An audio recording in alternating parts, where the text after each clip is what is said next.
எல்லாரும் எப்படி இருக்கீங்க? எல்லாரும் சந்தோஷமாக ஆரோக்கியமாக இருப்பீங்க நம்புகிறேன். இன்றைக்கி நம்ம இந்த vlogல என்ன பார்க்க போகிறோம் அப்படின்னு பார்த்தீங்கன்னா, கிச்சன் ஆர்கனைசேஷனுக்காக சில பொருட்கள் எல்லாமே ஆர்டர் பண்ணியிருந்தேன். ஸோ அதை எல்லாமே இன்றைக்கி அன்பாக்ஸ் பண்ண போகிறேன். ஸோ இது எனக்கு எந்த அளவுக்கு ஹெல்ப் பண்ணுச்சு அண்ட் இது எப்படி நான் யூட்டிலைஸ் பண்ணுங்கிற எல்லா விஷயமும் நான் இன்றைக்கி ஷேர் பண்ண போகிறேன். அண்ட் இதோட சேர்த்து ஒரு ஹெல்த்தியான ஒரு மார்னிங் ரொட்டீன் vlogகும் இன்றைக்கி இந்த vlogல ஷேர் பண்ணியிருக்கேன்.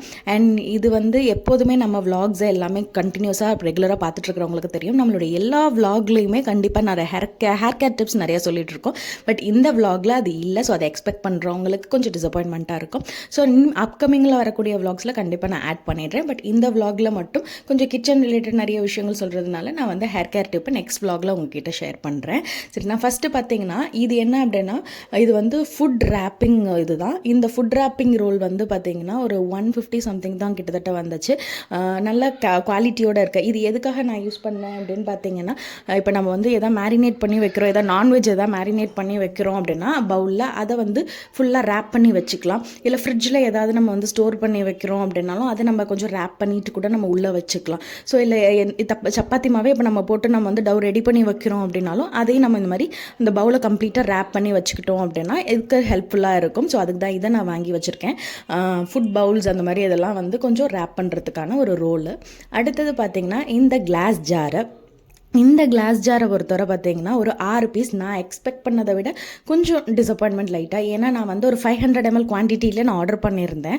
பட் இது பார்த்தீங்கன்னா அதை விட கொஞ்சம் 350 அவ்வளோதான் வர மாதிரி இருந்திருக்கு. இது ஒரு கிளாஸ் கண்டெய்னர், ஒரு 6 கிளாஸ் கண்டெய்னர் தான் ஆர்டர் பண்ணியிருந்தேன்.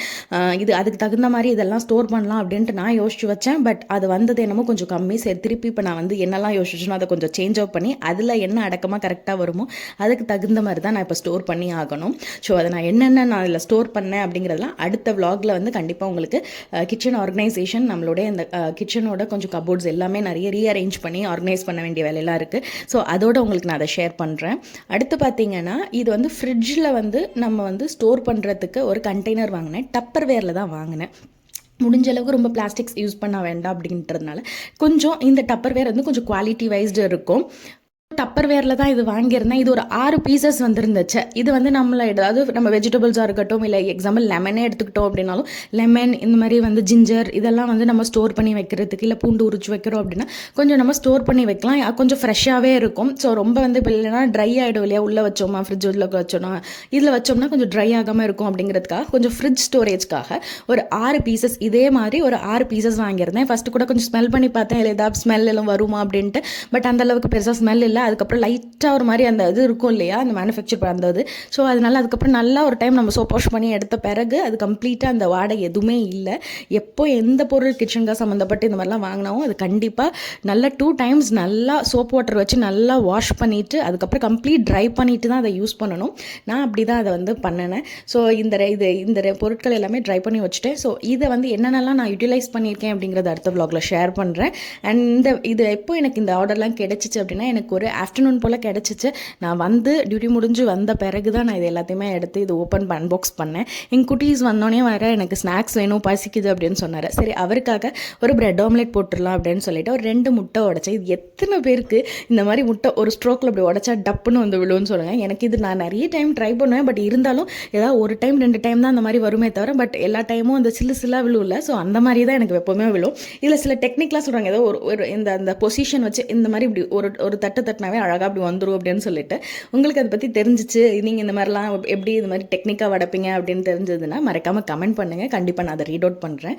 ஸோ 2 முட்டையை நல்லா உடச்சி ஊற்றிட்டு அதில் கொஞ்சம் மிளகும் சீரகமும் லைட்டாக இடித்து அதை கொஞ்சம் ஆட் பண்ணிட்டேன். பவுடராக ஆட் பண்ணல, கொஞ்சம் தட்டிட்டு கல்லில் தட்டிட்டு அப்படியே தான் ஆட் பண்ணியிருந்தேன். அண்ட் இந்துப்பு ஆட் ஆட் பண்ணி தவால நல்லா ஸ்ப்ரெட் பண்ணி விட்டுட்டேன். கொஞ்சம் நான் எண்ணெய் ஊற்றிட்டு நல்லா ஸ்ப்ரெட் பண்ணிவிட்டு ஒரே ஒரு ப்ரௌன் பிரெட் தான், 2 3லாம் வைக்கல. ஏன்னா அவர் அந்தளவுக்கு சாப்பிட மாட்டார். ஸோ அதனால் ஒரே ஒரு ப்ரௌன் பிரெட் மட்டும் வச்சு நல்லா 2 பக்கமும் ஃபோல்ட் பண்ணி திருப்பி போட்டால் நமக்கு பிரெட் ஆம்லெட் ரெடியாகி அவருக்கு கொடுத்தாச்சு. அவரும் கொஞ்சம் ஹாப்பியாக சாப்பிட்டாரு. அதையுமே ஃபுல்லாக சாப்பிடல, ஃபுல்ஃபில்டாக அவருக்கு பசிக்கிறதுக்கு கொஞ்சமாக சாப்பிட்டுட்டு அப்புறம் மீதியாக வச்சுட்டாரு. அண்ட் எங்கள் குட்டீஸை பொறுத்து தவிர இப்போ ஃபுட்டு வந்து எப்படின்னெல்லாம் வந்து நான் கொடுத்துட்டு வந்துட்டுருக்கேன் அப்படின்னா, இப்போ அவருக்கு 3 இயர்ஸ் ஆக போகுது. ஸோ ஸ்கூல் சேர்க்க போகிறோம். ஸோ லாஸ்ட் வீக் தான் ஸ்கூலில் வந்து எல்லாமே அட்மிஷன் எல்லாம் முடிஞ்சிருச்சு. இப்போ ஸ்கூல் எப்போ திறக்க போகிறாங்கன்னு இருக்கு. ஸோ 10ன்னு சொல்லிட்டுருக்காங்க. பட் வந்து 10ஆ 15ஆ அந்த வெயிலுக்காக இன்னும் போஸ்ட்பான் பண்ணுறாங்களான்னு தெரியல. ஸோ இவருக்கு வந்து கொஞ்ச நாளாகவே வந்து நாங்கள் என்ன ஃபுட்டெல்லாம் சாப்பிட்றோமோ அது எல்லாமே தான் அவர் கொடுப்போம். அவருக்குன்னு ஸ்பெசிஃபைடாக தனியாக கிடையாது. என்ன இப்போ ஈவன் காலையில் நட்ஸுமே வந்து நாங்கள் என்ன சாப்பிட்றோமோ அதே விஷயம் அவருக்கும் வந்து ஊற வச்சு நட்ஸ் வந்து கொடுக்க ஆரம்பிச்சிடுறது. அவருக்கு பார்த்தீங்கன்னா பாதாமும் முந்திரியும் ரொம்ப பிடிக்கும். அண்ட் வந்து காஞ்ச திராட்சையை போட்டு கொடுத்தாலுமே அவர் சாப்பிட்டுடுவார். ஸோ மார்னிங் டைம்ஸில் கண்டிப்பாக இதில் ஏதாவது ஒன்று தான் போட்டு கொடுத்துடுறது. அது இல்லாமல் கண்டிப்பாக கிளாஸ் ஆஃப் மில்க் கண்டிப்பாக இருக்கும். அந்த மில்க் வந்து பார்த்திங்கன்னா கொஞ்சம் சக்கரை போட்டு ஒரு நாட்டு சக்கரை போட்டிருப்பேன், அப்படின்னா பனவெல்லம் மாதிரி போடுவேன். ஸோ அந்த மாதிரி தான் கொடுப்பேனே தவிர மற்ற மாதிரி மால்ட்டு ஷாப்பில் கிடைக்குது இல்லையா, ஸோ அந்த மாதிரியான எந்த ஒரு மால்ட் அதெல்லாம் நான் யூஸ் பண்ணுறது இல்லை. ஸோ இந்த மாதிரி தான் நான் இப்போ பயன்படுத்திட்டு வந்துட்டுருக்கேன். அவருக்கு மார்னிங் டைம்ஸில் இந்த மாதிரி ஏதாவது இருக்கும். இதுவும் அதுக்கப்புறம் ஒரு பிரேக்ஃபாஸ்ட்டில் இட்லி தோசை, நான் மில்லட்ஸ்லேயும் சம்டைம்ஸ் தோசை போடுவேன், இல்லை மில்லட் இட்லி மாதிரி போடுவேன். ஸோ அந்த மாதிரி இருக்கும். சம்டைம்ஸ் மாவு தோசை அந்த மாதிரி இதெல்லாம் தான். ஸோ ரெகுலராக அடுத்து நாங்கள் என்னெல்லாம் சாப்பிட்றோமோ அது எல்லாமே தான் அவருக்கும் கொடுக்க ஆரம்பிச்சாச்சு. பட் என்ன காரத்தை மட்டும் எல்லாமே கம்மி பண்ணிக்கிட்டோம். ஸோ அந்த ஒரு விஷயத்தை மட்டும் இது பண்ணுறேன். அண்ட் டெய்லி ஒரு நாள் வந்து கண்டிப்பாக வந்து ஒரு ஃப்ரூட் கம்பல்சரி இருக்கும். ஒன்று வாழைப்பழம், அட்லீஸ்ட் எதுவும் இல்லைனாலும் வாழைப்பழமாவது அவருக்கு வந்து கொடுக்க சொல்லிவிடுவேன். அண்ட் மாதுளப்பழம் அவருக்கு ரொம்ப பிடிக்கும். ஸோ அந்த மாதிரி அவருக்கு மோஸ்ட்லி குழந்தைங்களுக்கு சில ஃப்ரூட்ஸ் வந்து ரொம்ப விருப்பமாக இருக்கும். ஸோ அந்த மாதிரி இருக்கிறப்ப உங்களுக்கு கொடுங்க. டெய்லி ஒரு ஃப்ரூட் கம்பல்சரி குழந்தைங்களுக்கு கொடுத்துடுங்க. அண்ட் நெக்ஸ்ட் டே ஆக்சுவலாக ஈவினிங் போய் நெக்ஸ்ட் டே மார்னிங்கில் வந்து நான் என்ன எடுத்துக்கிட்டேன் அப்படின்னு பார்த்தீங்கன்னா, கொஞ்சம் ஆக்சுவலாக எனக்கு மொதல் நாள் நைட்டு வந்து கொஞ்சம் ஹெவியான ஃபுட் கொஞ்சம் சாப்பிட்டோம்.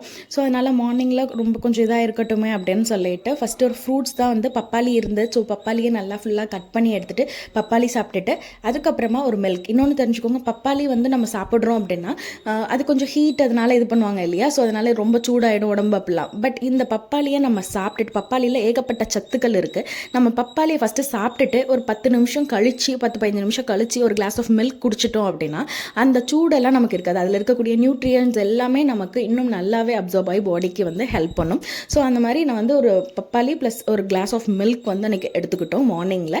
அது இல்லாமல் கொழுக்கட்டை, எங்கள் குட்டீஸ்க்கு கொஞ்சம் கொழுக்கட்டை பிடிக்கும்னு சொல்லிட்டு சத்து மாவில் வந்து கொழுக்கட்டை ரெடி பண்ணியிருந்தேன்.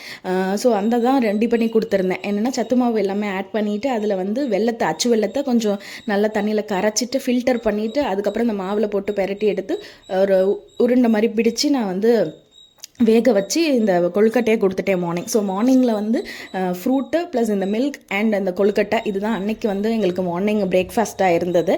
அண்ட் இதை வந்து சாப்பிட்டுட்டு ஆஃப்டர்நூனுக்கு கொஞ்சம் நான் ஹரிபரியாக டியூட்டிக்கு கிளம்பணும் அப்படிங்கிறதுனால ஒரு லன்ச்சுக்கு வந்து நான் என்ன ரெடி பண்ணிக்கிட்டேன் அப்படின்னு பார்த்தீங்கன்னா, உருளைக்கிழங்கு இருக்குல்ல, ஸோ உருளைக்கிழங்கு கொஞ்சம் ஃப்ரை பண்ணி எடுத்துக்கிட்டேன்.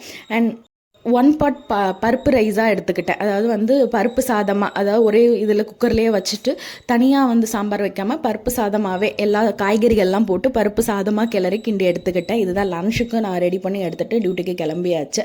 அண்ட் இதோட இந்த vlog முடிய போகுது. கண்டிப்பாக உங்களுக்கு எல்லாம் பிடிக்கும்னு நம்புகிறேன். நெக்ஸ்ட் vlogல நிறைய இன்னும் விஷயங்களோட உங்கள்கிட்ட நான் ஷேர் பண்ணுறேன். அண்ட் கண்டிப்பாக ஹேர் கேருக்காக வந்திருக்கிறவங்க, அதை பார்க்க வந்தவங்க, நம்ம ரெகுலராக பார்த்துட்ருக்கிறவங்களுக்கு அடுத்த vlogல கண்டிப்பாக ஹேர் கேர் டிப்புமே நான் இன்க்ளூட் பண்ணிடுறேன். அண்ட் இந்த vlog எங்கள் எல்லாருக்கும் பிடிச்சிருக்குன்னு நம்புகிறேன். மறக்காமல் உங்களுடைய லைக் அண்ட் உங்களுடைய கமெண்ட்ஸ் கொடுங்க. அது இன்னும் கொஞ்சம் மோட்டிவேட் ஆகி இன்னும் நிறைய இன்ஃபர்மேஷன்ஸோட நிறைய vlogs உங்களுக்கு வந்துக்கிட்டே இருக்கும். டாடா, பபாய்.